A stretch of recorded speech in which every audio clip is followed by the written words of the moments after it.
Assalamualaikum warahmatullahi wabarakatuh. Alhamdulillah, kalimat hak yang selalu kita ucapkan kepada zat yang hak pula. Kalimat mulia ini yang menjadi rahasia semua nikmat yang diberikan kepada kita akan bertambah dari apapun yang kita butuhkan dalam kehidupan duka bumi ini.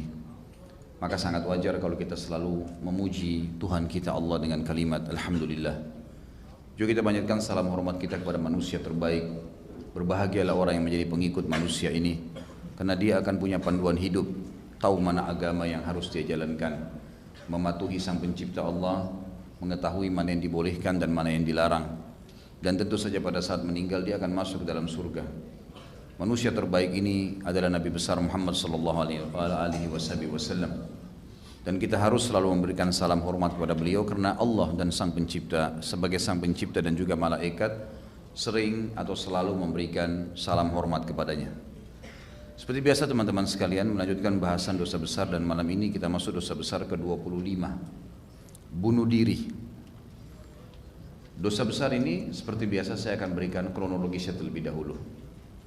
Allah subhanahu wa ta'ala sebagai pencipta, dia menciptakan juga sekaligus menyayangi.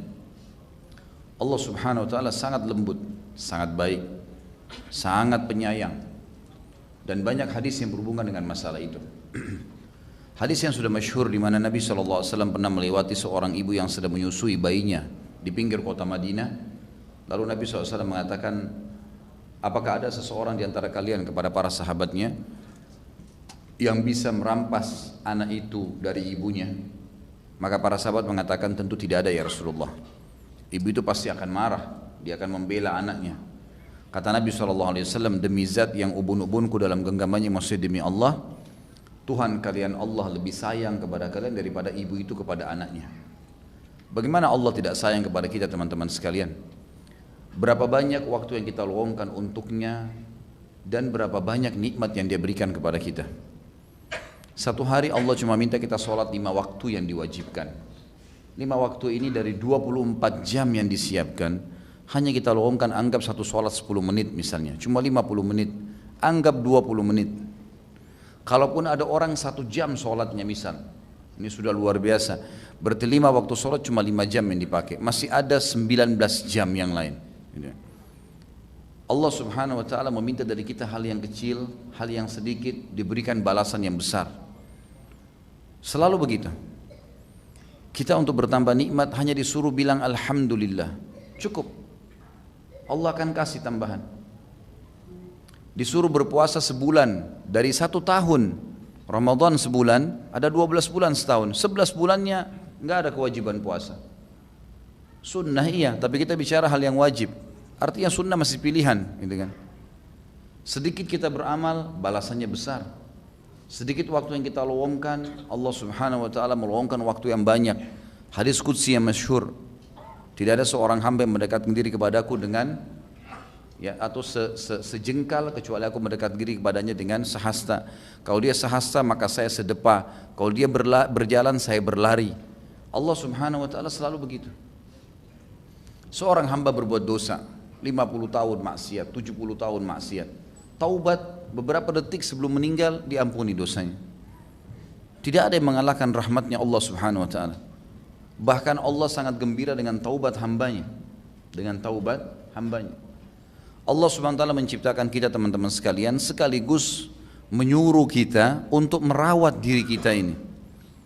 Kita tahu dalam Islam ada mandi wajib, ada mandi junub, ada mandi haid dan nifas, ya. Ada juga mandi untuk kesegaran. Nabi SAW membolehkan siapapun yang berendam atau mendinginkan dirinya dengan air dingin di musim panas, dan siapapun yang menghangatkan tubuhnya dengan air panas di musim dingin. Bahkan Nabi SAW melakukannya. Keringat yang keluar dari tubuh kita atau rasa gerah dari Sang Pencipta Allah secara alami mengingatkan kita tubuhmu sedang butuh mandi, bersihin. Dibuat kita gerah, gelisah, enggak mau. Mulut kita bau, disuruh sikat gigi. Allah SWT datangkan penyebab-penyebabnya supaya kita merawat tubuh kita. Lapar supaya kita makan, tubuhmu lagi butuh makanan tuh. Haus, tubuhmu lagi butuh cairan. Capek, tubuhmu lagi butuh istirahat. Disayang betul sama Allah. Tugas kita cuma memilih dan sedikit bergerak. Misal, kita memilih makanan yang pedas, yang asin, yang manis, lalu mengunyah. Selesai itu, selepas itu selesai, nggak ada tugas yang lain. Masuk ke dalam tubuh, dikelola secara alami oleh Sang Pencipta. Itu pun dikasih lagi rasa, kita bisa bedain mana rasa enak, mana rasa nggak enak, mana rasa manis, mana rasa pedas dalam waktu yang seketika. Allah memberikan kita rasa suka dengan bau wangi. Hidung kita diberikan fasilitas bisa membedakan wangi dan busuk dalam waktu yang bersamaan. Sebuah hal yang luar biasa yang menunjukkan memang kekasih sayangnya Allah SWT kepada kita. Kuku panjang disuruh potong, gitu kan. Perintah Allah SWT untuk merawat diri ini. Perawatan diri ini teman-teman sekalian memiliki pahala di sisi Allah. Memiliki pahala di sisi Allah. Kita tahu dari rambut kita sampai kaki kita semuanya ada pahalanya. Seperti misalnya rambut. Kalau teman-teman merawat rambut dengan pakai sampo, dengan pakai conditioner, mungkin pakai minyak rambut, disisir dengan rapi, pahala. Karena kata Nabi SAW, siapa yang punya rambut lalu dia sebaiknya dia menghormatinya, merawatnya. Ya. Man kana lahu syar fal yukrim. Itu perintah, ada pahala. Kita tahu disuruh rawat wajah, tuh anggota tubuh yang lain seperti wudu misalnya. Wudu adalah meletakkan air di tempat-tempat sensitif seperti wajah, telapak tangan, kemudian kepala, kemudian kaki yang memang secara medis terbukti ini memang titik-titik sensitif bagi manusia, akan memberikan kesegaran tubuhnya. Kita tahu ya, ada istinsyak, menghirup air di hidung dan mengeluarkan dengan kuat atau membersihkan kotoran hidung. Kita tahu ada madmadah dalam wudu, kumur-kumur dan membersihkannya, bersiwak sebelum wudu, bersiwak sebelum mandi. Kuping juga dibersihin pada saat wudu, semua dibersihin, gitu kan. Mata ada perawatan, Nabi SAW menyuruh kita menggunakan ithmit, ya, atau celak mata yang memang bernama ithmit, alif, tha, mim, dal. Ini kata Nabi SAW, gunakanlah ithmit karena dia menumbuhkan bulu mata dan menguatkan mata. Kemudian kita tahu seluruh tubuh lah, ya, ketiak disuruh cukur bulunya, kemaluan disuruh cukur bulunya. Kalau kita kencing, najis, dihubungkan dengan ibadah, nggak sah sholatnya walaupun cuma setetes. Harus bersihin, gitu kan? Harus bersihin, bersih semua. Buang air besar, sama. Sholat, keluarin angin sebenarnya. Tapi batal. Perawatan yang luar biasa ini. Ya. Ini maintenance yang luar biasa dan banyak hal kalau kita bahas tentang masalah poin-poin seperti ini. Selain diperintahkan untuk kenyamanan kita, untuk perawatan juga tubuh kita yang sedang dipinjamkan oleh Allah, sekaligus juga ya, ini akan memberikan kenyamanan interaksi dengan orang lain. Teman-teman sekalian, merusak tubuh dosa. Tadi kalau merawat pahala, kalau merusak dosa, nggak boleh. Nggak boleh tiba-tiba antum ambil seperti tato diharamkan dalam agama. Kenapa diharamkan? Karena dia merusak kulit, memasukkan sesuatu ke dalam tubuh, nggak boleh, diharamkan dalam agama. Nabi SAW bahkan menghardik dengan sangat keras orang yang bertato, tidak akan masuk surga tanpa hisab, gitu kan. Merusak tubuh nggak boleh. Sengaja menjurumuskan diri pada hal yang haram, yang bisa membahayakan diri. Kata Allah, wala tuhliku anfusakum, jangan kalian binasakan diri kalian. Kata ulama tafsir, masuk dalamnya orang yang sudah tahu dia bisa tergelincir tetap dia paksain. Hanya tergelincir jatuh, dosa tuh dia. Dia tahu itu berbahaya, nggak boleh. Sesuatu yang dia tahu akan berbahaya bagi dia lalu dia paksakan, ini dosa. Kalau tadi kita malah merawat diri, pahala. Ini kalau kita sengaja jurumuskan diri malah dosa. Nggak boleh sama sekali. Ya, haram. Dokter larang, tidak boleh konsumsi ini karena sakit. Sudah diperingatkan, bukan karena dokter. Dokter diberikan ilmu oleh Allah Sang Pencipta. Peringatan dari Allah secara alami. Jangan dimakan. Jangan bilang, oh nggak apa-apa. Enggak, memang ini nggak boleh, ya sudah. Gitu kan? Kita tahu itu peringatan dari Allah sebenarnya kepada kita. Maka merusak tubuh nggak boleh. Masuk tingkat tertingginya adalah membunuh diri. Tingkat tertingginya membunuh diri. Ini hukumnya haram mutlak, gitu kan? Karena kita tidak punya hak untuk membunuh diri kita sendiri, seberat apapun masalah yang sedang kita hadapi. Karena ada hadis-hadis Nabi, orang beriman tahu. Seperti misalnya, kata Nabi SAW dalam hadis sahih riwayat Imam Ahmad, Allah tidak akan menguji seorang hamba melampaui kapasitasnya. Enggak ada teman-teman ujian yang datang kepada kita itu kita enggak mampu lalui, enggak ada. Itu sudah konsep dasar akidah kita. Pasti antum bisa lalui, tidak mungkin tidak. Sudah sabda Nabi SAW, gitu kan? Perintah wahyu Allah yang sampaikan kepada kita. Jadi kita tahu seberat apapun masalah tidak perlu kita harus bunuh diri. Orang-orang yang bunuh diri, orang yang tidak beriman kepada Allah, membuang dirinya, menenggelamkan, minum racun, memutus urat nadinya, semua ini hukumnya haram, tidak boleh. Dan disepakati oleh para ulama bunuh diri adalah dosa besar. Bahkan dia masuk dalam hal-hal yang diindukkan dalam dosa besar. Allah menyebutkan dalilnya tentang tidak boleh membunuh diri dalam surah An-Nisa ayat 29 sampai 31. A'udzu billahi minasyaitonir rajim wa la taqtulu anfusakum innallaha kana bikum rahima wa may yaf'al dzalika 'udwanan wa dhulman fasawfa nuslihi nara wa kana dzalika 'ala Allahi yasira in tajtanibu kaba'ira ma tunhauna 'anhu nukaffir 'ankum sayyi'atikum wa nudkhilkum mudkhalan karima.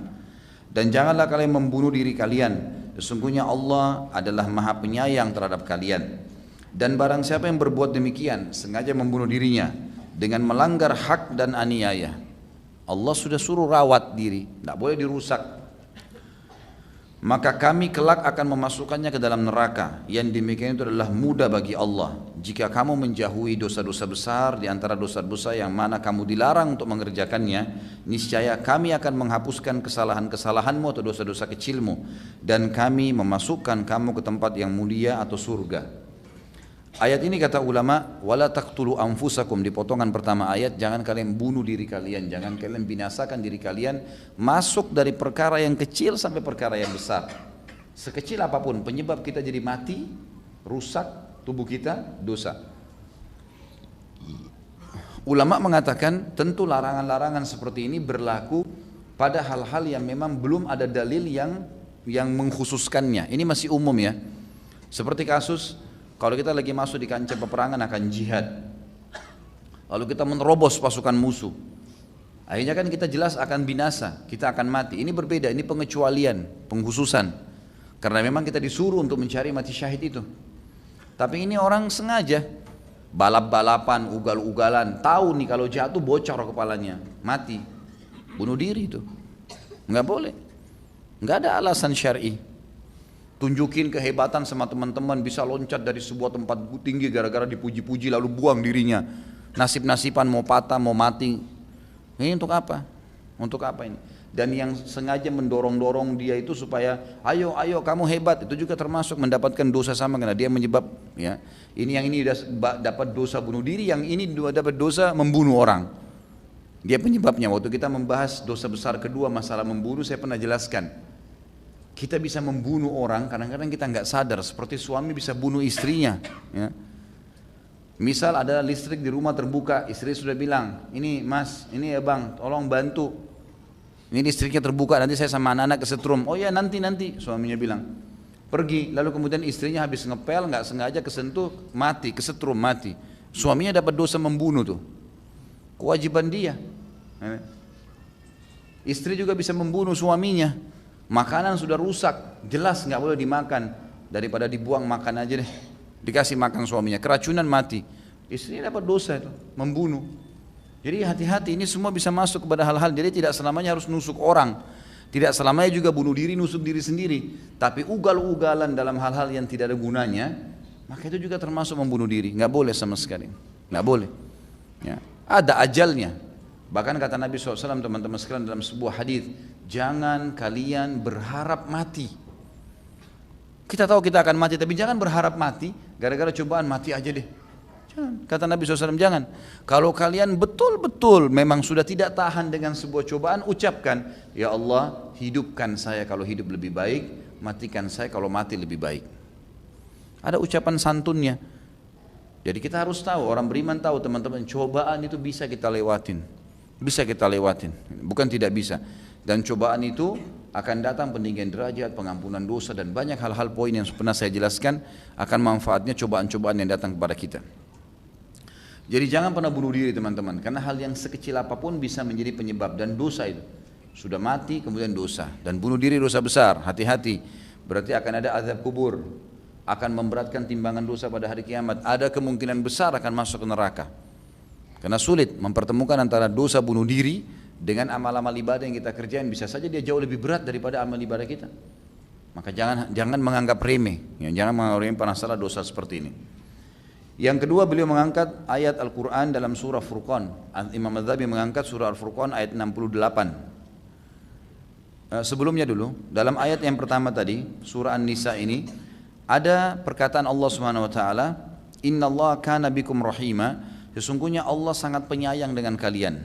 Jadi kita nggak boleh membunuh karena Allah pencipta tahu ya apa yang kita butuhkan, apa jalan keluarnya. Tinggal sabar, ingat jalani prosesnya. Wa may yaf'al dzalika udwanan wa zulma. Makna kalimat ini penting. Siapa yang mengerjakan itu karena udwan dan zulma, aniaya dan kezaliman. Tadi saya kasih contoh itu ya. Jadi orang kalau sengaja ugal-ugalan masuk dalam makna udwanan wa zulma ini. Dia tahu dia akan berbahaya, membawa dirinya pada kebinasaan. Ini nggak boleh semuanya. Nggak boleh. Olahraga yang membinasakan, nggak boleh. Boleh kita olahraga untuk kesehatan. Tapi kalau yang membinasakan nggak boleh. Bisa menjatuhkan, bisa mematahkan tulang, bisa apa, nggak perlu. Ini semua hal-hal yang harus dihindari teman-teman sekalian. Ya. Jadi maksudnya di sini bukan keterampilan, beda lagi ya. Orang misalnya bela diri, dia harus sparring supaya dia tunjukin keterampilannya, mau betul mempraktikkan itu lain, bukan itu yang dimaksud. Tapi ada orang sengaja, maaf kalau ada yang punya hobi di sini, misalnya manjat tebing, gitu kan. Ini dikatakan sebuah hobi. Saya nggak bisa nyambung antara hobi manjat tebing ini dengan hobi. Ini sangat riskan, bisa jatuh mati pasti. Nggak ada orang jatuh dari gunung yang nggak mati gitu kan. Kenapa nggak dialihkan ke yang lain? Gitu. Contoh saja ya, ada orang naik sepeda keterampilan, tapi enggak, naik sepedanya di atas tebing, misal. Ini karena keterampilan, ya biasa dikatakan ini yang ekstrim, ini yang ini. Ini dalam Islam nggak boleh teman-teman. Jangan jerumuskan diri pada hal yang berbahaya, nggak boleh. Ya. Sama tadi dengan nunjukin kekuatan-kekuatan, jangan tunjukin kekuatan. Hebat nih bisa pegang listrik, nggak kesetrum, nah ini mati sendiri gitu kan, nggak perlu. Ini semua masuk dalam kalimat udwanan wa zulma, ini dalilnya ya. Lalu Allah bilang fasawfa nuslihi nara, pasti kami akan masukkan neraka. Kata sebagian ulama tafsir, kalau orang bunuh diri, nanti di timbangan amal Allah akan jadikan bunuh dirinya dosa yang berat, mengalahkan semua berat ibadahnya supaya dia masuk neraka dulu. Karena ini zalim, kenapa dia bunuh dirinya? Apa haknya dia gitu? Nggak boleh. Jadi perhatikan ya, satu sisi kita kalau ngerawat diri kita pahala, satu sisi kalau kita ngerusak malah itu adalah dosa besar. Kemudian selanjutnya surah Al-Furqan ayat 68. Tentu lanjutan ayatnya tadi ayat 31 itu menjelaskan kalau memang dosa bunuh diri adalah dosa besar. Kemudian surah Al-Furqan ayat 68 bunyinya a'udzubillahi minasyaitonirrajim walladzina la yad'una ma'allahi ilahan akhara wa la yaqtuluna an-nafsa allati haramallahu illa bil haqq wa la yaznun. Al-ayat. Dan orang-orang yang tidak menyembah ilah atau Tuhan yang lain beserta Allah dan tidak membunuh jiwa yang diharamkan oleh Allah juga kecuali dengan alasan yang benar dan tidak berzina. Alasan yang benar misal bukan bunuh diri ya, di sini dikatakan membunuh jiwa. Jadi misal ada orang diserang oleh orang lain, kemudian dia membela diri, dia terpaksa membunuh orang itu, maka itu lain ya. Membunuh orang lain ada alasan syar'i, ada udzur, tapi membunuh diri tidak ada alasan, tidak boleh sama sekali. Termasuk pernah saya jelaskan tidak bolehnya menggugurkan janin, membunuh itu juga nggak boleh. Ini pernah kita jelaskan di dosa besar yang kedua, tidak boleh sama sekali. Terlebih lagi kalau sudah ada ruhnya, maka ini berarti juga hukumnya haram. Ya. Jadi yang dimaksud dalam ayat Al-Furqan ini membunuh jiwa kecuali dengan alasan yang benar adalah membunuh orang lain. Tapi kayak tadi membela diri atau orang itu membunuh lalu dipenggal oleh pemerintah setempat, itu makanya itu hal-hal yang masih dibolehkan. Tapi dirinya sendiri tidak bisa sama sekali. Kemudian riwayat yang lain dari Jundub bin Abdullah radhiyallahu anhu dari Nabi SAW bahwasanya beliau bersabda, "Kana mimman kana qablakum rajulun bihi jurhun fajazi', fa akhadha sikinan fahazza biha yadah, fama raka'ad dama hatta mat. Qala Allah Ta'ala badarani 'abdi bi nafsihi haramtu 'alaihi al-jannah." Hadis ini riwayat Bukhari Muslim tentunya. Dahulu kaum sebelum kalian, kata Nabi SAW kepada para sahabat, terdapat seorang laki-laki yang pernah terluka. Lalu karena ia berkeluh kesah, selalu merasa sakit dengan lukanya, lalu dia mengambil sebilah pisau dan memotong nadi tangannya, sehingga tidaklah darah berhenti mengalir sampai dia mati.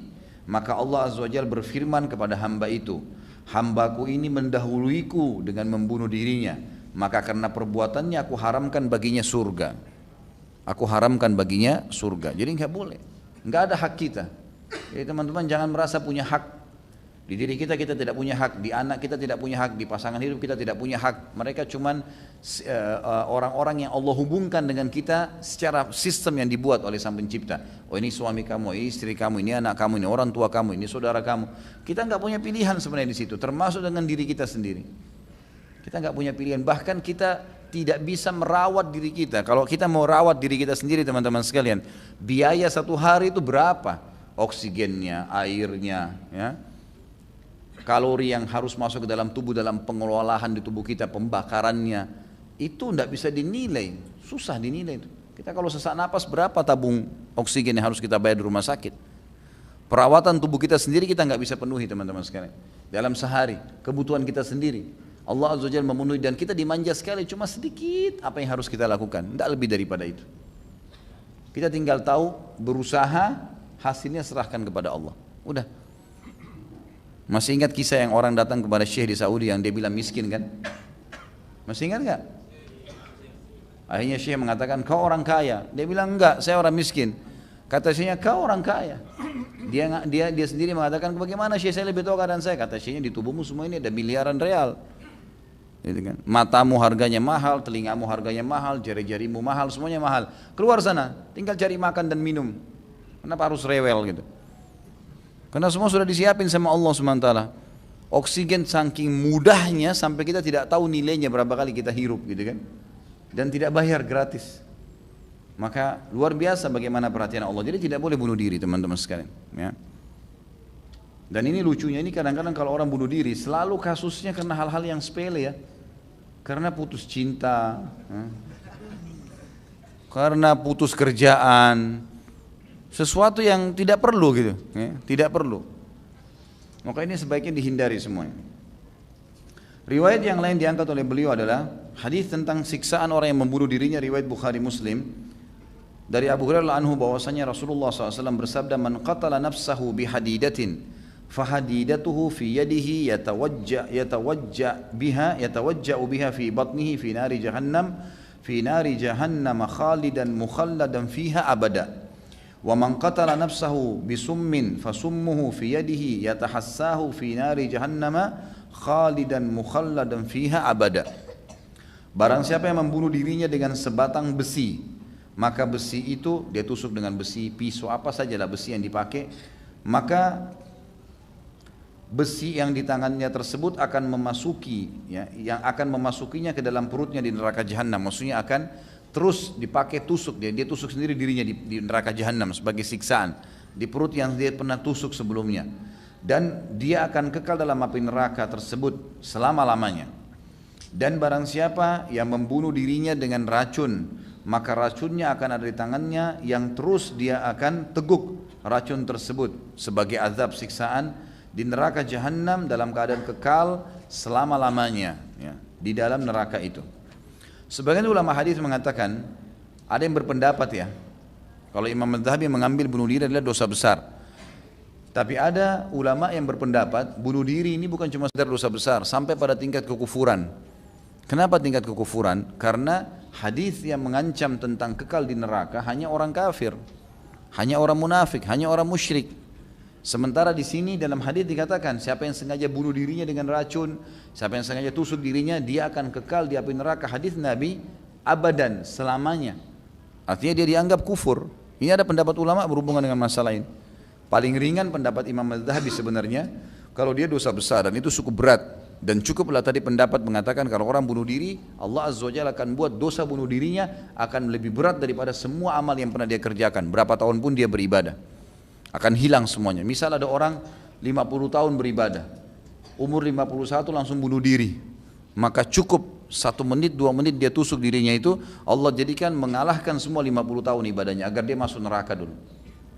Itu minimal pendapat kalau dianggap dosa besar. Kalau kita berpegang pada pendapat yang kedua, kekal selamanya, nggak bisa keluar, nggak ada alasan dia untuk itu. Disebutkan oleh beliau di dalam sebuah hadis yang sahih tentang seorang laki-laki yang merasakan sakit karena terluka, lalu ia minta agar kematiannya disegerakan. Kemudian dia pun membunuh dirinya dengan ujung pedangnya. Maka Rasulullah SAW mengatakan, huwa min ahlin nar. Hadis ini riwayat Imam Bukhari. Ini masih ingat ya kisah Kazman? Masih ingat ya? Hah? Nggak ada sautan. Kazman seorang dari Madinah di perang Uhud, ya kan? yang dia terkenal menyerang musuh-musuh banyak, dalam satu kali serangan dia bisa melukai 7 orang kafir. Sampai semua sahabat mengatakan orang ini di surga nih. Kata Nabi SAW tidak, di neraka. Sahabat-sahabat ikutin.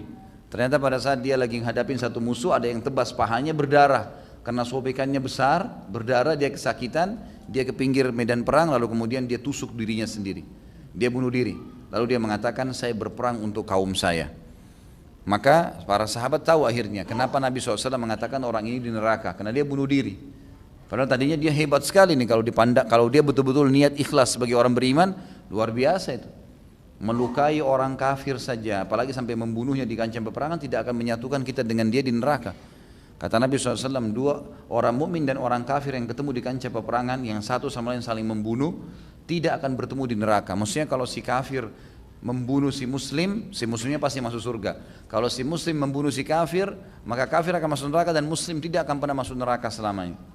Hadis tentang jihad, misalnya dalam hadis Bukhari, makbarat kadama abdin fisabilillah fatamassuhun nar, tidak akan pernah disentuh api neraka 2 telapak kaki yang tersentuh dengan debunya medan perang. Jadi memang banyak sekali fadilah-fadilahnya, ya. Fadilah-fadilah berhubungan dengan masalah ini. Tapi akan hilang semua gara-gara orang bunuh diri. Orang bunuh diri. Ini kena kepemahaman yang salah, ya. Ini juga banyak kita tak ketahui, teman-teman kita di Jepang, semoga Allah kasih hidayah, begitu. Semua prinsip dasar organisasi bunuh diri daripada harus membongkar informasi. Ini semua haram dalam agama, tidak boleh. Kalau seorang muslim ditawan pun oleh musuh, biarin aja kalau mereka mau siksa, kita lawan semampunya. Minta pertolongan sama Allah SWT, Allah akan berikan kemenangan, tapi jangan bunuh diri. Walaupun informasi itu dipaksa untuk diambil, itu tidak perlu. Ada seorang muslim pernah ditangkap di kancah peperangan di salah satu kisah yang dinukil. Kemudian ini kisah tentu terjadi tahun 90-an di Afghanistan, waktu itu masih awal-awal jihad. Kemudian dia rupanya jalan ke sasar, ke markas orang-orang Rusia. Ditangkaplah dia, kemudian kata pimpinan jenderalnya Rusia itu, saya akan bunuh kamu. Tapi sebelum kamu mati, ya, sebelum kamu saya bunuh, saya mau tahu dari mana kalian dapat peluru-peluru ini. Ada peluru-peluru rupanya besar sekali gitu kan. Digambarkan peluru itu tidak pernah ada yang negara yang buat. Ini bisa merusak tank-tanknya mereka. Kata dia, si muslim ini tahu ini bukan peluru kita, tidak pernah, pelurunya peluru biasa, senapan senjata-senjata biasa. Dia bilang jangankan peluru seperti ini, pasir kalau saya lempar ke tankmu akan terbakar. Kata si muslim ini menakut-nakuti si kafirin. Lalu kemudian si kafir bilang, coba buktiin, kata si orang Rusia itu. Kata muslim boleh, tapi saya sholat dulu. Maka dia sholat 2 rakaat. Lalu dia bilang dalam doanya, ini kisah nyata. Dia bilang, ya Allah, engkau tahu ya, bahwasanya pasir yang aku lempar ke tank mereka tidak akan bisa membakar. Tapi dengan izinmu bakarlah tank-tank mereka ya Allah. Selesai sholat 2 rakaat, diambil pasir sama dia baca Bismillah Allahu Akbar, dilempar ke tanknya kafir, terbakar. Bahkan apinya loncat ke tank yang sebelah, kena angin. Tanknya jadi terbakar sampai beberapa biji gitu. Sampai seorang Rusia mengatakan sudah berhenti gitu. Jadi orang kalau tertawan pun muslim tidak harus bunuh diri. Tidak harus minta kepada Allah pertolongan. Berapa banyak orang sahabat tabi'in yang ditawan akhirnya lolos dengan kuasa Allah SWT. Jadi tidak perlu bunuh diri. Jadi misal konsep-konsep seperti ini tidak perlu ada, seperti orang-orang Jepang yang non muslim yang melakukannya, mereka harus bunuh diri daripada membuka berita, itu semua tidak ada. Menyesal di PHK kerja karena putus cinta dan seterusnya lalu bunuh diri, semua tidak ada dalam Islam. Buang semua jauh-jauh ini, ya. Yang terakhir adalah hadis Nabi SAW yang diangkat oleh beliau di sini. Hadis diriwayatkan oleh Yahya bin Abi Bukair dari Abi Kilabah, dari Thabit bin Dahhak, dari Nabi SAW. Beliau bersabda, la'nul mu'mini ka qatlihi wa man kadzafa mu'minan bi kufrin fa huwa ka qatili wa man qatala nafsahu bi syai'in adzabahu Allah bihi yaumal qiyamah. Hadis ini sebelum saya terjemahkan, Imam Az-Zahabi coba memberikan beberapa beberapa tingkatan yang dianggap bunuh diri. Tapi yang paling besar adalah menusuk diri sendiri sampai menghilangkan nyawanya. Cuma kita bisa masuk membunuh orang lain, gitu kan? Atau membunuh diri sendiri kalau kita membuat sesuatu perbuatan yang akhirnya membuat kita mati gara-gara perbuatan itu atau orang lain mati. Seperti misalnya hadis ini menyebutkan melaknat orang mukmin adalah seperti membunuhnya. Melaknat itu menghina-hinanya, ya. kamu begini, kamu begitu, menghina-hinanya, menjatuhkannya, mungkin karena bawahan, mungkin karena anak, mungkin karena pasangan hidup, mungkin karena apalah ya, pembantu, supir, apa saja, lalu dihina-hina, sehingga orang itu merasa terhina, merasa kecil, ya, dan akhirnya dia sakit mati gara-gara itu. Itu sudah cukup, melaknat begitu, menghina-hina, sampai akhirnya orang itu merasa terhina sekali, tidak percaya diri lagi. Ini termasuk dalam masalah membunuhnya. Lalu dikatakan barang siapa yang menuduh seorang mukmin dengan suatu kekafiran, maka dia seperti membunuhnya. Tidak boleh kita menisbatkan kekufuran pada seorang muslim ya, secara sengaja sementara kita tahu dia belum kafir. Lain kalau dia nyata-nyata mengatakan saya murtad, misal naudzubillah dari Islam, itu sudah jelas kafiran, kita boleh mengatakan dia kafir. Tapi predikat kafir nggak boleh dikasih kepada orang muslim sama sekali, kecuali jelas indikasi-indikasi yang membawa dia pada kekufuran, baru bisa. Nggak boleh sama sekali. Kata Nabi SAW, menuduh kekafiran kepada seorang mukmin adalah sama dengan membunuhnya, sama dengan membunuhnya. Di dalam hadis yang lain menguatkan poin ini adalah bunyinya,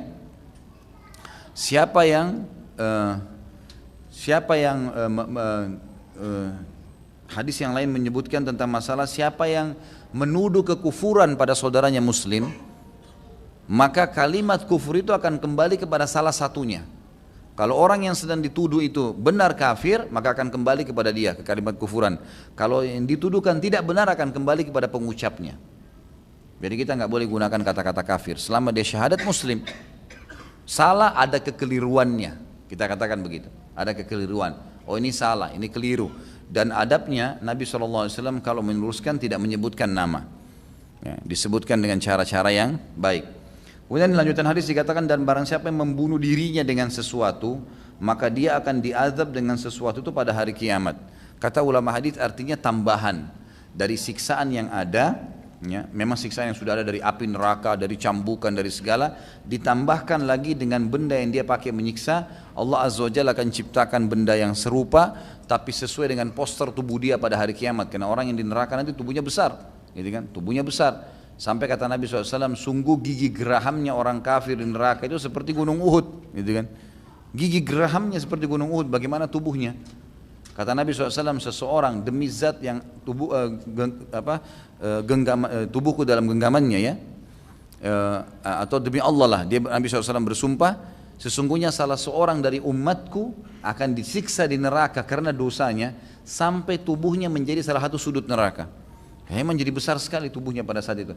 Nah, alat-alat yang dipakai untuk menyiksa juga akan sesuai dengan poster tubuhnya. Jadi makna daripada hadis yang tadi menyebutkan dia akan disiksa dengan pisau yang dia pakai bunuh, racun yang dia pakai minum, itu bukan berarti dengan porsi yang di dunia, tapi akan disesuaikan dengan poster tubuh dia di akhirat nanti. Akan seperti itu. Allahu a'lam.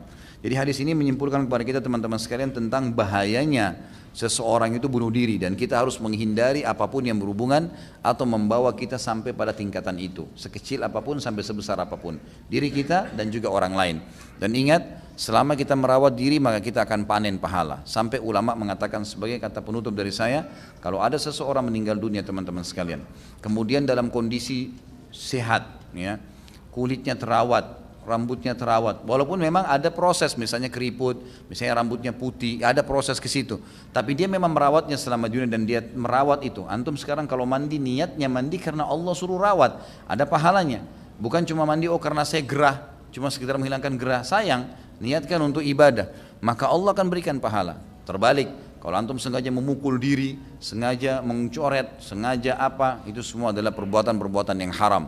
Makanya narkotika di sini masuk dalam hal-hal yang haram, karena dia memasukkan racun ke dalam tubuhnya atau merusak tubuhnya sehingga dia melanggar apa yang telah Allah Subhanahu wa taala perintahkan. Allahu a'lam. Baik, sampai sini insyaallah. Seperti biasa kita akan lanjutkan dengan tanya jawab setelah salat ba'diyah isya nanti. Subhanakallahumma bihamdika asyhadu an la ilaha illa anta astaghfiruka wa atubu ilaik. Assalamualaikum warahmatullahi wabarakatuh. Seseorang mengancam akan membunuh dirinya jika tidak dituruti kemauannya. Apakah kita berpartisipasi atau berkontribusi atas matinya kelak? Tentu saja tidak ya. Sama sekali tidak ada hubungannya. Ada orang misalnya minta dinikahin kalau dia bunuh diri misalnya, atau minta sesuatu pekerjaan, tidak ada hubungannya sama sekali, tidak ada hubungannya. Jadi kalau kita tidak ikutin maka tidak ada masalah, tidak ada andil di situ. Apakah harus mengikuti keinginannya meski terpaksa? Tentu saja tidak boleh ya. Kita lihat keinginan apa nih. Jadi jangan hubungkan antara keinginan dia dengan bunuh dirinya, nggak ada hubungannya. Kalau antum mau membantu dia, bantu memang karena niat membantu, murni karena niat membantu. Tidak ada hubungannya karena ancaman dia. Dia minta dikasih pekerjaan, minta nikah, itu semua dilakukan bukan karena dia mau bunuh diri. Karena memang betul-betul kita tahu ini perintah agama. Ya. Tidak ada hubungannya. Kalau dia sampai bunuh diri pun tidak ada dosa buat kita. Bagaimana hukumnya melakukan pengeboman bunuh diri langsung di jantung pertahanan musuh sehingga memberikan dampak kemenangan yang besar seperti mujahid yang menyerang markas Syiah di Syria? Allahu a'lam. Sampai sekarang nggak ada fatwa ulama membolehkan. Jihad, begitu saja. Masuk bawa bom, lempar sana sini, kena percikan mati syahid. Tapi kalau bunuh diri nggak pernah saya temukan dalilnya dan tidak pernah saya temukan ada ulama-ulama yang mu'tabar yang bisa dipegangi pendapatnya mengatakan boleh bunuh diri. Tidak boleh di kancah peperangan, bagaimanapun sifatnya. Ya, insya Allah Allah akan berikan kemenangan dengan caranya. Jadi apakah boleh kita membocorkan informasi kepada musuh bila kita diancam dibunuh atau kita lebih baik mati dibunuh oleh musuh daripada membocorkan informasi yang bisa berakibat kemenangan musuh? Berdusta boleh, ya kan? Khusus di kancah peperangan boleh berdusta. Ya, karena Nabi SAW membolehkan itu. Jadi tidak usah dibocorin rahasia muslimin. Dan antum perlu tahu ya, tujuannya orang jihad untuk apa? Untuk apa jihad? Mana mujahid sini? Tidur semua. Untuk mati. Antum kalau ikut jihad satu waktu, niat utamanya apa? Mati syahid. Ditangkap musuh, dibunuh, malah itu targetnya. Dan kita kalau sudah ditusuk oleh musuh mati, nggak ada urusannya, nggak ada lagi rasa sakitnya. Yang kita lihat malaikat maut sudah mencabut ruh kita. Jasad mereka mau siksa, mereka mau bakar, nggak ada urusannya. Itu konsep agama. Lalu untuk apa harus sampai kena takut dibunuh kemudian kita membeberkan masalah kepada musuh? Nggak perlu gitu. Di daerah saya di Gunung Kidul banyak sekali kasus bunuh diri dengan gantung diri. Sebulan bisa puluhan orang. Innalillahi wa inna ilaihi raji'un. Saya heran, padahal kajian sunnah sekarang ini udah mulai banyak di sana. Cuma sampai sekarang gantung diri jadi tradisi. Yang saya tanyakan, apakah jenazahnya disolatkan seperti jenazah semestinya? Kalau orang bunuh diri iya, tetap disolati. Tapi para ulama nggak boleh, tetap diurus jenazahnya. Tapi para ulama tidak boleh mensolatinya. Nabi SAW tidak mensolati orang yang bunuh diri dan tidak mensolati orang yang masih punya utang. Itu dibiarkan umumnya kaum muslimin yang mensolatinya. Tapi ini subhanallah kenapa bisa begini jadi tradisi? Mungkin ada keyakinan tertentu. Coba antum tanyain gitu ya. Coba ditanya kira-kira satu orang, dua orang situ masyarakat awam apa sebabnya? Mungkin ada keyakinan. Biasanya kalau orang berani bunuh diri sampai puluhan orang seperti ini pasti ada satu keyakinan ya, ada doktrin. Ya mungkin seperti orang kalau kita mati syahid di medan perang gitu ya. Ini mungkin dari situ kita bisa perbaikin tuh bagaimana keadaannya nanti. Mati merupakan takdir, apakah bunuh diri bukan takdir? Takdir ikhtiar itu. Kan takdir dua macam ya, ada mutlak ada ikhtiar, sudah sering kita jelasin. Ikhtiar itu seperti menikah, ya, kemudian makan, jenis makanan yang kita pilih, warna pakaian yang kita pakai, itu kan takdir juga tapi ikhtiar kita. Sama dengan orang bunuh diri, dia sendiri yang ikhtiar itu. Ya. Tapi kalau dia matinya itu bukan karena bunuh dirinya ya, dia mati itu karena memang ajalnya datang, proses. Jadi kalau ada orang tusuk dirinya, kemudian dia berhasil diselamatkan, tetap dapat dosa bunuh diri itu, walaupun dia masih hidup, karena dia sudah niat untuk membunuh dirinya, gitu kan? Walaupun dia selamat, kalau dia sampai mati sudah pasti masuk neraka. Dia masih hidup itu berarti belum datang ajalnya. Jika saya menzalimi orang lain hingga orang tersebut berputus asa dan hingga bunuh diri atau sakit sampai mati, apakah kita masuk membunuh? Tentu tergantung ya, tergantung. Kalau memang menyakiti ini dalam arti kata haknya dia, kayak tadilah melaknat, menghinanya, mengambil barangnya, utang tidak bayar, maka ini semua berarti bisa jadi penyebab kita membunuhnya. Seperti dalam hadis yang sudah saya jelaskan. Udah masuk waktu belum? Bagus juga kalau gini nih, jadi habis sholat kita bubar gitu. Kalau saya maunya teman-teman gak usah bertanya, ambil ilmu pulang mati masuk surga. Enggak. Rewel tanya ini tanya itu macam-macam. Bagaimana bertobat dari dosa-dosa besar yang pernah kami lakukan? Tentu saja dengan taubat nasuha. Sudah sering kita sebutin syaratnya, tinggalkan seketika dosa itu, lagi zina, lagi riba, lagi apa saja tinggalkan, sesali, janji sama Allah tidak ulangi, dan yang sisanya adalah menyibukkan diri dengan ibadah.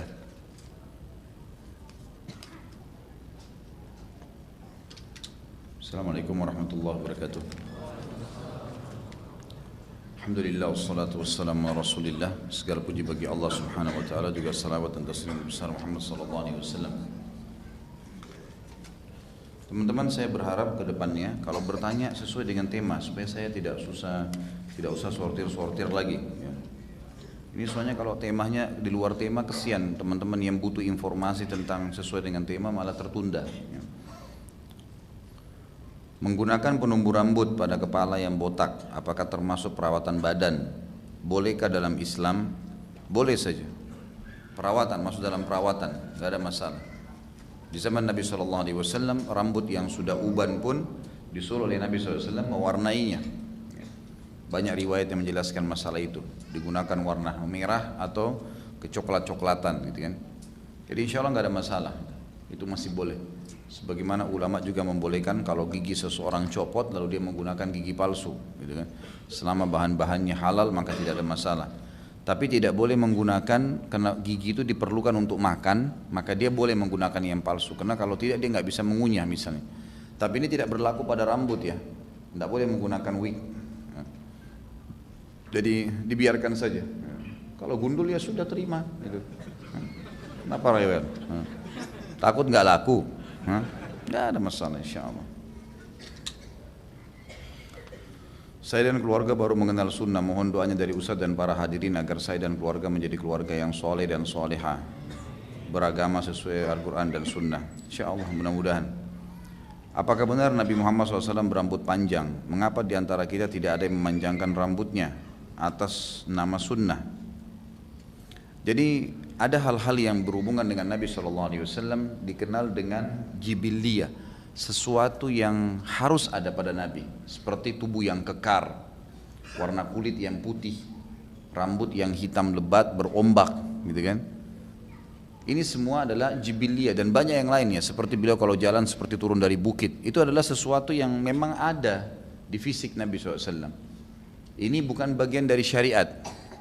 Karena tidak mungkin laki-laki semua sama dengan Nabi postur tubuhnya, nggak mungkin sama semua kulitnya, nggak mungkin sama semua rambutnya, gitu kan? Termasuk di dalamnya adalah memanjangkan rambut sampai di kuping atau di pundak, gitu kan? Itu bukan bagian dari syariat, bukan bagian, tapi bagian sesuatu yang ada pada Nabi SAW. Kalau seseorang memanjangkan rambut karena Nabi dulu rambutnya panjang, dia niat di situ, boleh saja. Tapi jangan dianggap ini bagian sesuatu yang ditekankan, seperti sholat sunnah misalnya, enggak. Ya. Nabi SAW dulu kalau jalan menggunakan tongkat, karena memang angin sangat kencang, gitu kan. Jadi mengharuskan beliau pakai tongkat. Bukan berarti sekarang kita katakan sunnah pakai tongkat, enggak. Ya. Tapi kalau ada orang jalan tertopang dengan angin, gitu, misalnya di padang pasir, lalu dia gunakan alat, pedang, tongkat, karena Nabi pernah gunakan, boleh, dapat pahala. Gitu. Jadi difahami seperti itu ya. Apakah menyentuh kemaluan dapat membatalkan wudu? Ini di luar tema tapi karena satu kertas jadi saya jawab ya. Tentu saja membatalkan wudu. Ya, menyentuh kemaluan atau kemaluan sendiri atau kemaluan orang lain, semuanya adalah batal. Gitu kan? Sengaja atau tidak sengaja. Ya memang hukum syar'inya begitu ya.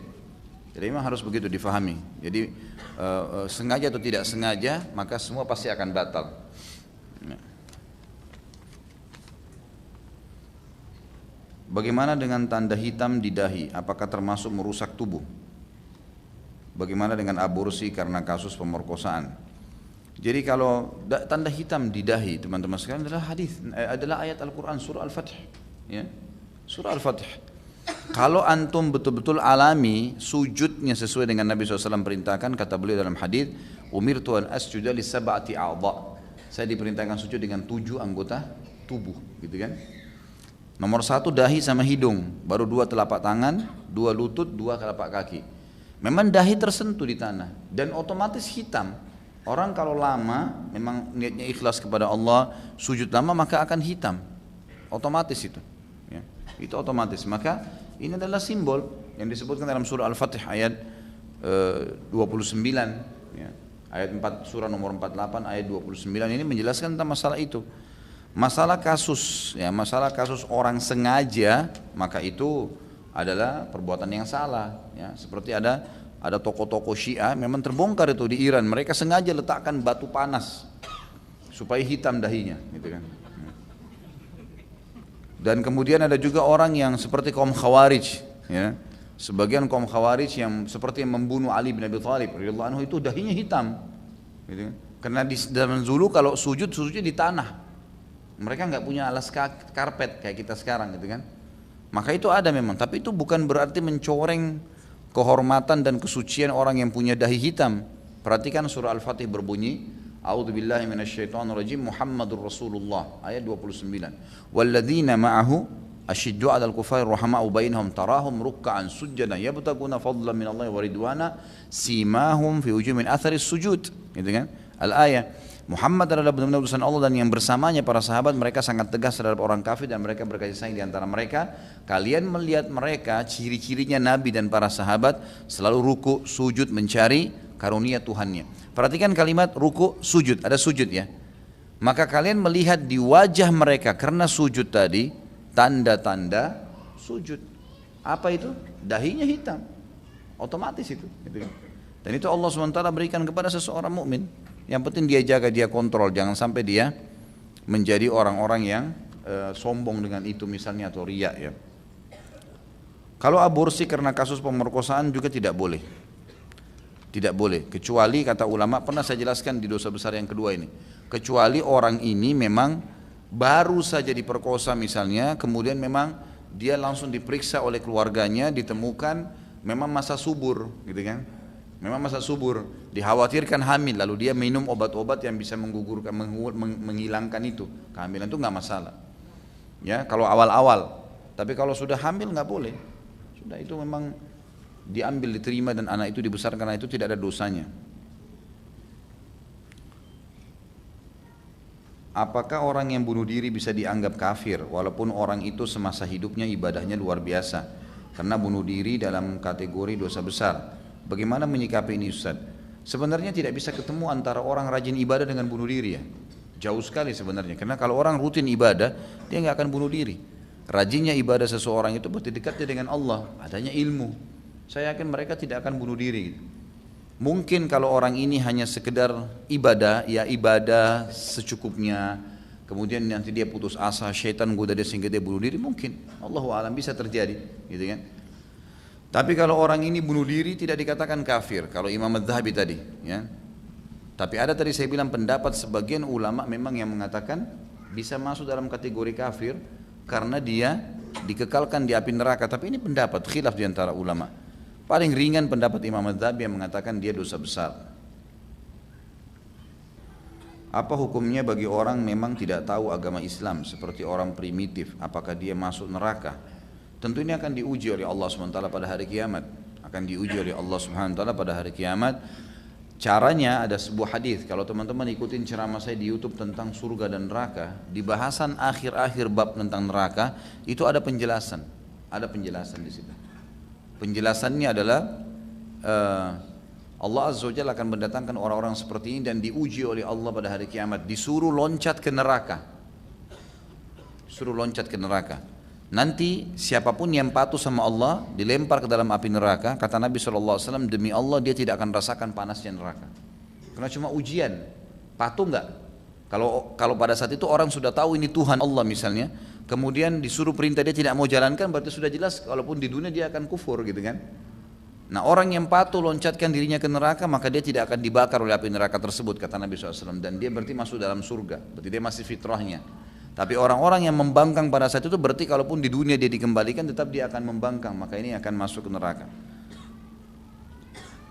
Jika kita tertawan, ini saya baca karena pertanyaan keduanya sesuai dengan tema. Tapi ini jangan jadikan sebagai alasan nanti ya. Bertanya luar tema tapi yang penting ada nyentil ke situ. Jika kita tertawan oleh musuh dan mau dibunuh, apakah kita berontak melawan? Iya, lawan. Berikan ketakutan pada mereka, bertawakal kepada Allah. Karena target jihad mati syahid, bukan pulang. Semua sahabat tuh kalau masuk medan perang berdoa, ya Allah matikan saya, ya gitu.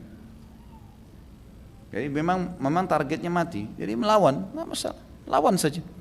Dan tidak usah khawatir teman-teman, masalah nanti badan dirusak, saya sudah bilang tadi, itu tidak ada hubungannya sama sekali. Karena kalau kita memang sudah tiba ajalnya, kita hanya tahu malaikat maut mencabut ruh kita. Bahkan dianjurkan seorang mukmin menakut-nakuti musuhnya memang.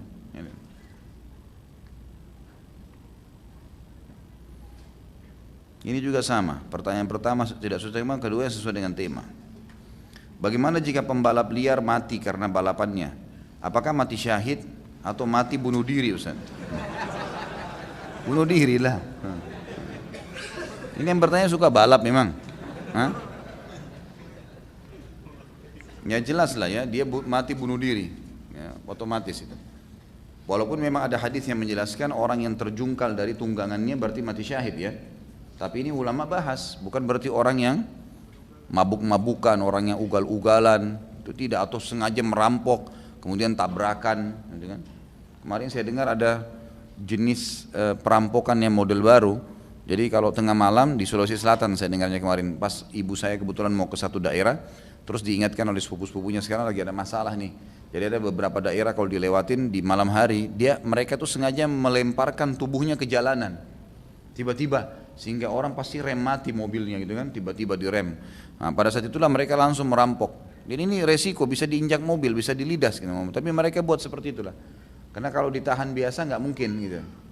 Ini diantaranya, ini sama, bunuh diri semua. Ya, kalau kejahatan-kejahatan seperti ini pasti masuk dalam dosa bunuh diri.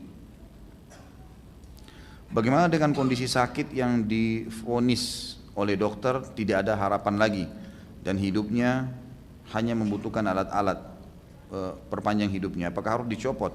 Tentu saja, kalau dokter sudah mengatakan ini sudah nggak ada harapan, sudah kembalikan ke dokter, jangan antum yang ambil keputusan. Kalau dokter mengatakan ini secara medis sudah nggak bisa, ya sudah, silahkan jalani. Jadi nggak usah dipertahankan, karena memang ada orang kelihatannya dia hidup padahal sebenarnya dia sudah meninggal dunia itu. Jadi kan bergeraknya tubuh itu bukan karena masih ada ruh, sudah meninggal sebenarnya, tapi karena dipaksa dengan alat. Dan ini teman-teman yang tidak bisa menerima kondisi seperti ini memang mungkin kena kurangnya iman ya. Mati itu sebuah pintu teman-teman, pasti semua kita masuk ke situ. Tidak bisa, mau sekarang atau besok, tetap. Dan itu mati bagi orang beriman sesuatu yang menggembirakan karena dia sedang menuju kepada kehidupan abadi. Lepasin, ikhlasin, tidak ada urusannya. Untuk apa kita pertahankan? Tapi yang tidak boleh kalau memang sengaja, misal orang ini jahat atau orang ini menyusahkan keluarga lalu sungguh aja disuruh suntik mati. Nah itu membunuh, itu nggak boleh, gitu kan. Tapi ini kalau dicopot alat-alatnya memang karena dianggap dokternya bilang sudah nggak ada harapan, percumanya. Sebenarnya bahasanya sudah mati orang ini, kan gitu. Karena terbukti begitu dicabut sudah nggak ada lagi reaksinya. Ya, memang dia sudah mati orang ini sebenarnya. Allahu a'lam. Apa yang tertulis di Lauhil Mahfuz kepada orang yang bunuh diri? Saya nggak pernah lihat Lauhil Mahfuz. Gimana nanya saya ini? Allahu a'lam. Hah? Ini unik-unik pertanyaannya. Hah? Aneh-aneh aja. Ini makin dekat Ramadan makin. Saya nggak tahu apa yang tertulis di situ. Allahu a'lam. Tapi kalau kita bicara masalah takdir, tentu saja dia sudah ditahu oleh Allah dia akan bunuh diri. Jadi Allah catatkan bagi dia akan bunuh diri karena memang Allah tahu ini orang akan bunuh diri nih. Seperti kita sekarang, teman-teman sini semua pilih baju apa nih? Kita pakai baju putih, baju merah, baju hijau. Kita pilih tadi. Pilihan kita ini Allah sudah tahu kita akan pilih baju itu, kita akan pilih pakaian itu. Gitu. Maka dicatat oleh Allah SWT sebagai takdir kita. Karena ini masuk dalam ikhtiar. Termasuk masalah bunuh diri itu sendiri, termasuk masalah menikah. Melihat serangan rezim Bashar Assad ke Aleppo yang semakin gencar beberapa hari belakangan, bukankah sebaiknya kaum muslimin mulai membaca kunut nazilah dalam waktu lima waktu sholat? Bolehkah membaca kunut nazilah dalam bahasa Indonesia? Atau adakah lafaz yang diajarkan oleh Rasulullah SAW? Kalau saya iya, semestinya sudah baca kunut nazilah sekarang, semestinya. Semua masjid, seluruh muslimin sudah harus mendoakan, karena Bashar ini sudah makin menggila-gila, gitu kan. Semoga Allah binasakan, udah ini sudah nggak masuk di akal perbuatannya. Dan Bashar ini memang salah satu sekte Syiah yang paling ekstrim, ya, paling ekstrim. Ini sudah sampai pada kekufuran. Dia menyatakan bahwasanya Ali adalah Tuhan. Ini luar biasa ini, sudah sangat ngawur gitu. Dan memang dia sudah melampaui batas, sudah membantai terlalu banyak orang. Semestinya pemimpin muslim sekarang nggak boleh diam, semestinya. Ya, semoga Allah kasih hidayah lah ya. Pemimpin muslim ini sudah berkoalisi, menyerang, udah nggak boleh tinggal diam. Saya nggak tahu apa alasannya gitu. Ya semoga Allah gerakkan hati mereka ya. Saking kita ini tidak punya kekuatan, kalau punya kekuatan ke pemerintahan sudah lama tuh, habisin saja gitu kan. Diserang dan harus yakin dengan Allah SWT daripada tiap hari korban jatuh. Memang sudah harus, dan kita harus kedakan kunut nazilah. Tapi apakah boleh bahasa Indonesia ini belum ada saya temukan pendapat ulama membolehkan. Kunut nazilah yang dicontohkan oleh Nabi SAW adalah membaca seperti kunut biasa, kunut witir, tapi diikutin dengan banyak memohon kepada Allah penghancuran terhadap orang yang menyiksa atau mengganggu kaum muslimin. Nabi SAW pernah kerjakan selama sebulan itu. Dan terus dalam doa beliau membaca untuk kehancuran suku-suku Arab itu yang sedang membunuh, yang sudah membunuh 70 para penghafal Al-Quran. Bagaimana jika kita kerja di institusi keuangan yang membutuhkan waktu yang lebih banyak untuk menyelesaikan suatu pekerjaan? Saya bekerja sebagai underwaiter, sering lembur sampai tengah malam. Tentunya ini merusak kesehatan. Apakah hal ini termasuk dengan hal bunuh diri? Apa saran Ustaz terhadap karir atau kerja yang banyak memakan waktu untuk kerja? Karena tanggung jawabnya juga besar. Kalau menurut saya tidak sama sekali, nggak masukin. Nggak masuk, karena ini kan cuma lembur biasa. Dan saya yakin orang lembur juga kan besok akan ada waktu istirahat, mungkin ada minum kopi, apalah ya, itu nggak ada masalah. Orang lembur pada pekerjaan insya Allah nggak masalah. Dan ini umumnya tidak ada orang yang mati gara-gara itu. Ya. Kecuali ajal datang tentunya. Jadi itu bukan menjadi penyebab. Jadi ini tidak masuk dalam bunuh diri. Jadi jangan gara-gara saya bilang penyebab bunuh diri hal yang kecil pun akhirnya ditarik ke masalah semuanya nih. Nanti semuanya rewel nih. Supir juga begitu, kan? Kerja di hotel juga begitu. Apalah semuanya, gitu kan? Ya. Mudah-mudahan cuma ustadz yang tidak gitu. Nanti ngaku tiap hari ngajar gini, nanti saya mati gimana? Jadi nggak usah terlalu kesana sini. Ada riwayat Imam Mahdi berasal dari Syam. Saat ini kondisi Syria sedang perang. Apakah kondisi saat ini tanda nyata kemunculan Imam Mahdi? Sudah dekat. Apakah Raja Arab Salman udah udur? Nanti tak kala beliau udah turun tahta wafat, konon hartanya apa ini? Putra mahkotanya akan bertikai. Tapi kata Imam Mahdi, mandilah. Apa ini? Imam Mahdi lah nanti akan jadi khalifah. Pertama sekali Imam Mahdi itu keluar dari Madinah teman-teman, bukan di negeri Syam. Hadis Sahih menjelaskan dia dari turunan Nabi SAW dan dari kota Madinah. Ya. Jadi nggak ada hubungannya sama sekali dengan nanti dia keluar dari negeri Syam, tapi dia akan menuju ke negeri Syam. Menuju ke negeri Syam karena waktu itu Dajjal sudah membuat kerusakan di muka bumi, lalu Imam Mahdi keluar nanti. Kata Nabi SAW, dia dari keturunanku, fisiknya seperti fisikku, gitu kan? Namanya seperti namaku, tapi akhlaknya bukan seperti akhlakku. Jadi persis Nabi SAW, alisnya, matanya, kulitnya, postur tubuhnya semua sama dengan Nabi dan keturunan Nabi SAW dari Madinah. Dan sampai sekarang memang ada di Madinah asli keturunan Nabi SAW yang memang mereka turun temurun. Ini hadis menjelaskan masalah itu. Tapi akhlaknya tidak mungkin seperti Nabi, karena tidak ada orang yang seperti Nabi SAW, gitu kan? Dia akan keluar dari Madinah menuju ke Mekah, lalu dibaiat dengan 300 orang di Mekah, lalu kemudian menuju ke negeri Syam. Tiba di masjid Menara Putih di Syria, ya, di Damaskus, kemudian baru turunlah Nabi Isa alaihissalam yang memegang 2 sayap malaikat. Kemudian masuk dan akan sholat. Mereka sudah tahu itu Nabi Isa, karena mereka sudah tahu hadis ini. Maka pada saat itu pun akhirnya Imam Mahdi disuruh oleh Nabi Isa untuk jadi imam. Dan kata Nabi SAW, dialah termasuk salah satu orang yang Nabi sholat di belakangnya, gitu kan? Lalu mereka kemudian menuju ke Palestina ya sekarang, ini Israel, lalu membunuh Dajjal. Jadi Imam Mahdi lewat di negeri Syam, bukan asal dari negeri Syam. Itu dulu yang pertama, gitu ya. Kalau masalah Raja Salman, anaknya nanti bertikai, ini dari mana semua dalilnya? Tidak pernah ada hadis menjelaskan masalah itu. Ya, dari dulu itu, dari masih Raja Fahad tuh. Raja Fahad ini kalau mati nanti anaknya bertikai, datang adiknya Raja Abdullah, nggak ada masalah. Nanti Raja Abdullah ini kalau mati begini ribut. Saya pernah dengar tuh, bahkan orang berkata begitu. Teman saya dari Madinah. Sebenarnya akhi, dari mana dalilnya? Ternyata enggak. Datang lagi adiknya Salman, enggak ada masalah semuanya, gitu kan? Dan saran saya enggak usah repotin diri dengan ini, enggak perlu. Ada terjadi sesuatu nanti ya sudah kita hadapin pada saat terjadi. Tiba masa, tiba akal, gitu kan? Udah enggak usah repot-repot. Sekarang jalani ibadah teman-teman sekalian. Ibadah, maksimalkan apa yang bisa kita kerjakan. Kalau terjadi sesuatu yang dibutuhkan tenaga kita siap, gitu kan? Seperti itulah simpelnya. Untuk tobat nasuha, apakah harus juga melakukan sholat taubat? Bila mana iya, hukumnya apa dan seperti apa pelaksanaannya. Tidak ada keharusan. Sholat taubat ini ada hadis yang menjelaskan gitu kan. Dan ini sholat ini disebutkan untuk dosa kecil dan dosa besar. Kata Nabi SAW, tidak ada seorang hamba yang berbuat dosa, kemudian dia wudu, bersuci dengan benar, lalu dia sholat 2 rakaat, kemudian dia beristighfar, kecuali Allah ampuni. Kata ulama, ini sholat ini masuk dalam dosa kecil, dosa besar. Tapi kalau masalah dosa besar, tidak sholat taubat pun, yang penting dia tinggalkan dosa, sesali, janji sama Allah tidak ulangi, lalu sibukkan sisa umurnya dengan ibadah, insya Allah akan diterima taubatnya. Saya sudah 3 kali melahirkan, setiap habis melahirkan saya pendarahan dan selalu transfusi darah. Yang saya tanyakan, jika darah tersebut bukan darah orang muslim, diterimakah amal ibadah saya? Tetap diterima, nggak ada masalah. Darah non muslim boleh masuk ke muslim, nggak ada sesuatu yang dilarang di situ. Ya. Apakah ada pengaruh jika darah orang bukan non muslim pada sifat seseorang karena setelah melahirkan saya jadi mudah marah? Allahu alam, bisa terjadi karena darah kan sudah berbaur dalam tubuh kita. Mungkin kalau dia minum yang haram, tentu saja lebih amannya kalau kita mengambil darah-darah orang muslim, lebih baik yang mendonor orang muslim ya. Tapi saya belum pernah menemukan ada larangan dari dalil-dalil yang ada menerima transfusi darah dari orang kafir ya, karena tidak semua juga orang kafir itu buruk. Di luar tema, baiklah saya akan baca beberapa pertanyaan di luar tema ini. Yang pertama, mohon penjelasan hadis Nabi SAW tentang larangan transaksi jual beli hutang dengan hutang.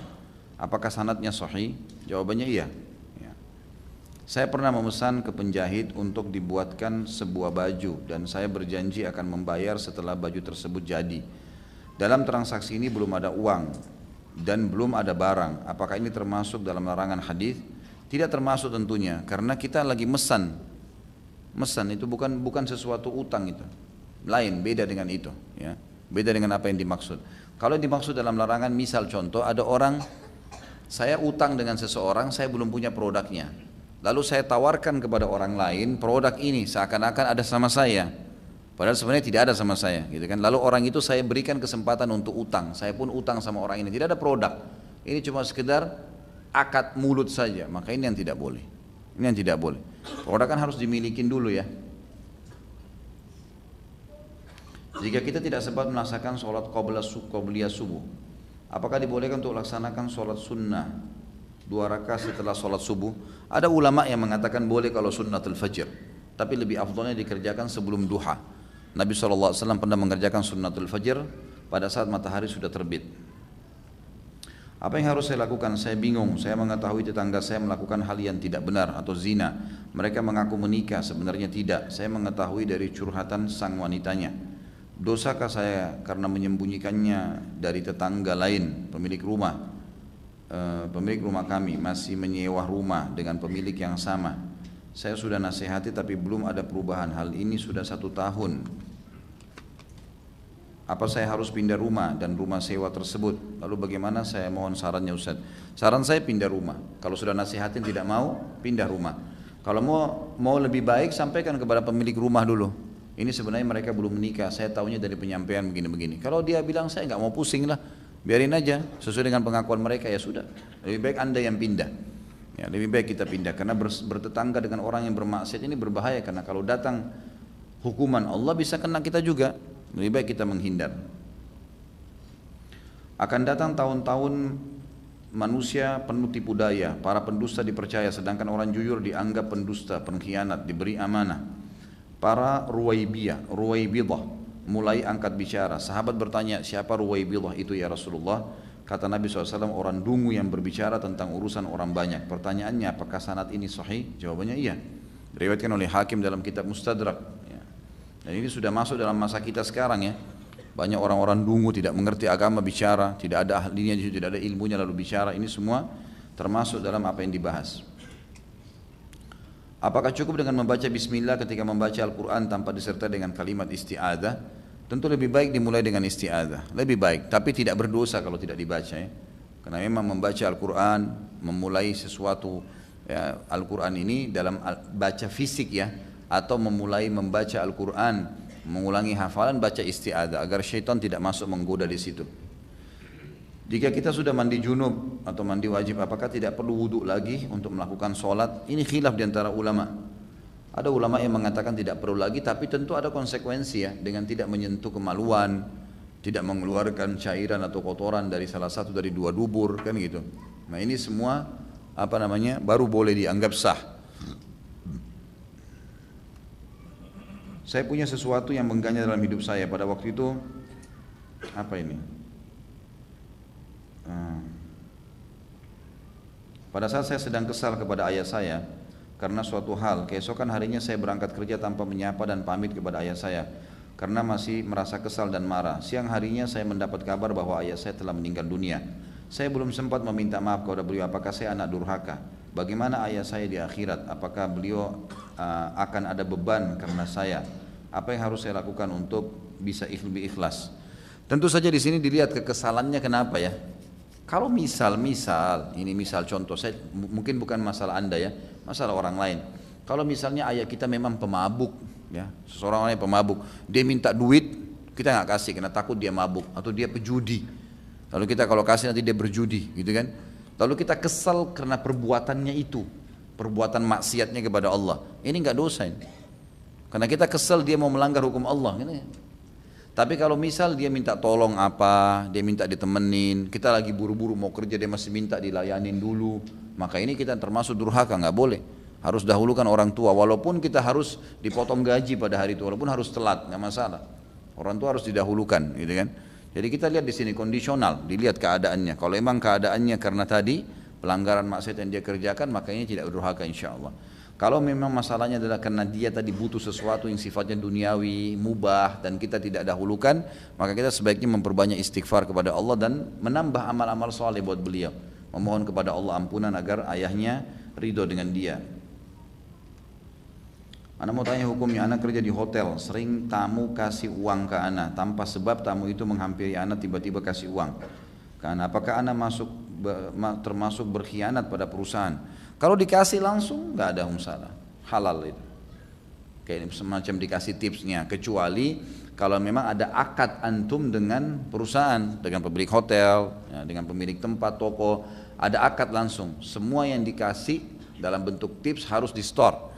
Nanti kemudian diakumulasi, dibagi rata kepada semua pegawai. Ada akad misalnya begitu. Nah ini tidak boleh kita ambil. Tapi kalau nggak ada akad, apalagi di hotel tuh paling sering kan orang bawain barang, bill boy-nya, orang yang servis bersihin kamar, memang sudah umum orang kasih semua. Dan saya yakin orang-orang pemilik hotel pun tahu masalah itu. Kalau memang itu tidak ada terikat akad dengan hotel, maka halal. Insya Allah nggak masalah. Asal jangan karena perbuatan haram ya teman-teman. Seperti misal ada orang kerja di hotel lalu disuruh cari pezina misalnya. Lalu dia bawa pezina lalu dikasih tip gara-gara itu. Nah ini nggak boleh. Atau orang pesan khamar misalnya gitu kan. Nah itu nggak boleh. Ini perilaku antum salah, tipsnya juga haram, nggak boleh. Bagaimana menentukan sholat dan puasa jika waktu jamnya lebih panjang seperti di wilayah-wilayah mendekati kutub utara Ustaz? Puasa, walaupun harus 23 jam, apa boleh buat? Dan siapa yang suruh antum tinggal di situ? Kenapa nggak cari negara yang enak gitu kan? Apalagi orang Indonesia mau pergi tinggal di sana, dingin, susah, atau apa gitu. Jadi pertanyaannya unik, saya jawab juga dengan unik ya. Apa hukumnya memakai kawat gigi untuk perawatan merapikan gigi? Apakah haram? Tidak haram insya Allah, halal, boleh. Merapikan, boleh saja insya Allah, giginya boleh dirapikan, tidak masalah.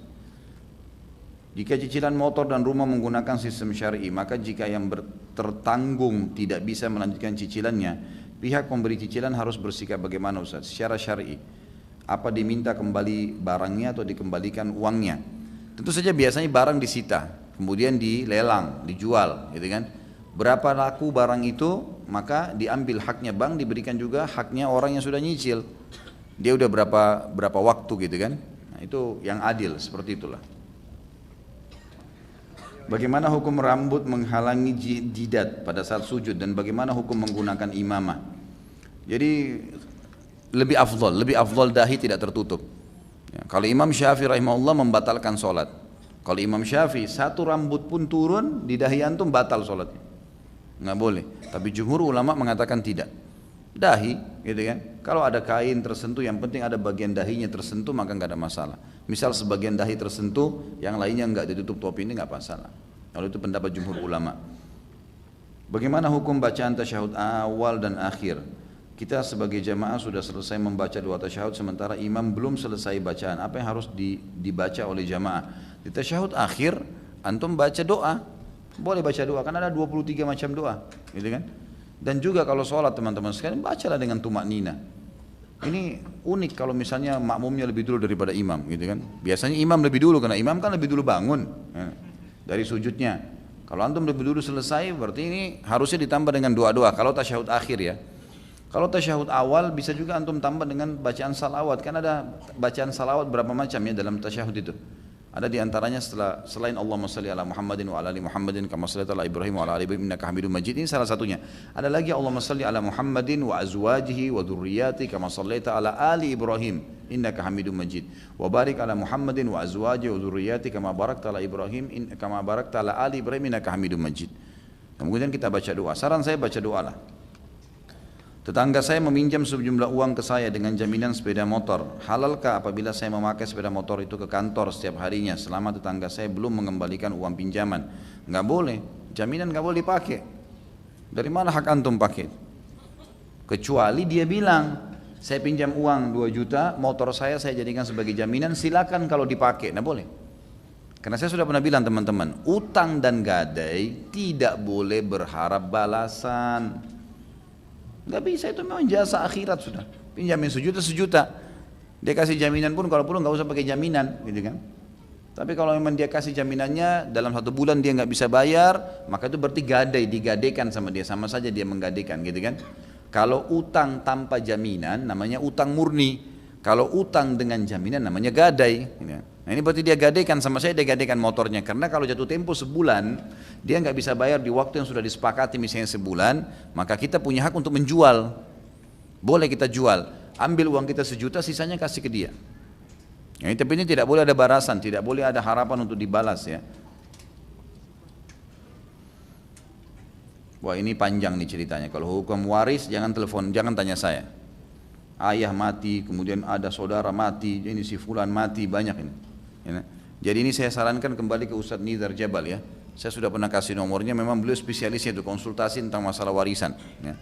Saya pernah kasih kalau salah di Tablik Akbar pada saat itu waktu kita bahas yang terakhir ya. Tapi kalau belum catat saya kasih sekarang, silakan dicatat.